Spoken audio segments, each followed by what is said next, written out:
वळसंग तालुका जत जिल्हा सांगली येथील शेतकऱ्याचा बेदाणा हंगामा सुरू. बेदाणा निर्मितीसाठी राबतायत हजारो हात. जत तालुका हा दुष्काळी तालुका असला तरी या तालुक्याच्या पूर्व भागामध्ये दरवर्षी मोठ्या प्रमाणात बेदाणा निर्मिती होते. यावर्षी जत तालुक्याच्या पूर्व भागातील अनेक गावांमध्ये बेदाणा निर्मिती सुरू झालेली आहे. वळसंग तालुका जत जिल्हा सांगली येथे आता बेदाणा निर्मिती गेल्या 2 ते 3 दिवसापासून सुरू आहे. सर्व शेतकरी यासाठी सज्ज झालेले आहेत. माझं नाव शरद चव्हाण, राहणार वळसंग. बेदाणा काढणी द्राक्ष काढणी चालू आहे. बेदाणा डिपिंगला काढत आहे आणि यावर्षी रेटची अपेक्षा आहे. हा रेट टिकून जरी राहिला तरी शेतकऱ्याला परवडण्यासारखा आहे. रेट खाली आला की नाही मग शेतकरी काय खरा नाही. आणि दरवर्षीसारखं ह्यावर्षी काय उत्पन्न नाही द्राक्षाचं. घड म्हणावं उन्हाळ्यात पाऊस असल्यामुळं घडाची संख्या काही कमी होती आणि गोळीघड जादा असल्यामुळं शेतकरी यावर्षी दर झाला तरच टिकणार आहे, नाहीतर आणि शेतकरी कर्जातच डुबणार आहे. तुमचे किती एकर द्राक्ष आहेत आता? माझी टोटल 5 एकर द्राक्ष आहे. कुठले आहेत? माणिक चमन. सगळे बेदाणा करताय? सगळा बेदाणा. मार्केटिंग करत नाही? मार्केटिंग नाही करत.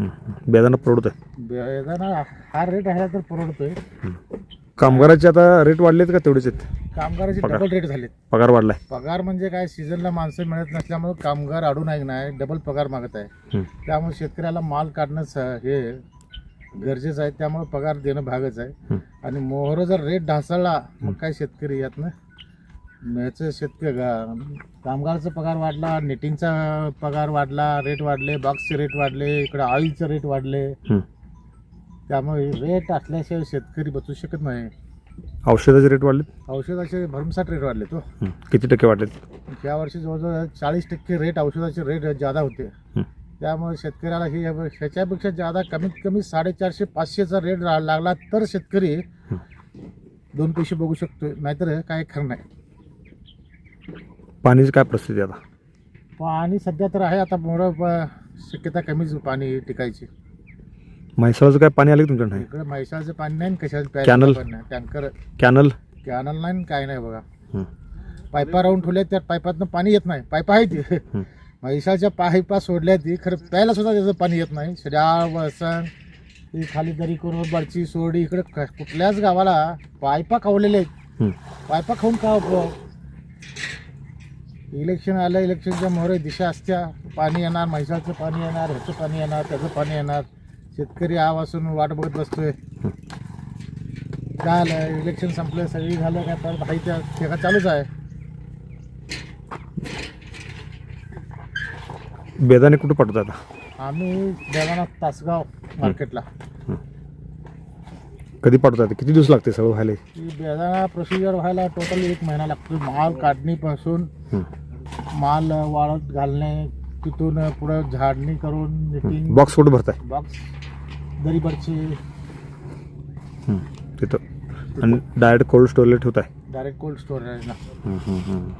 स्टोरेजला नंतर मग ह्याला मार्केटला लावायचं. जादा माल नंतर व्यापारी बी काय करते ते रेट पाडायचा प्रयत्न करतो. इकडचा माल आणायचा, इकडे पाणी बघितलं नाही का तुम्ही? चायनाचा माल आणला होता, खराब माल. इंडियासारखी क्वालिटी आणि कुठल्या देशात नाहीच ती. फक्त शेतकऱ्याला सगळीकडे दाबलं जाते. एकंदरीत शेतकरी सगळीकडेच भरला जातोय.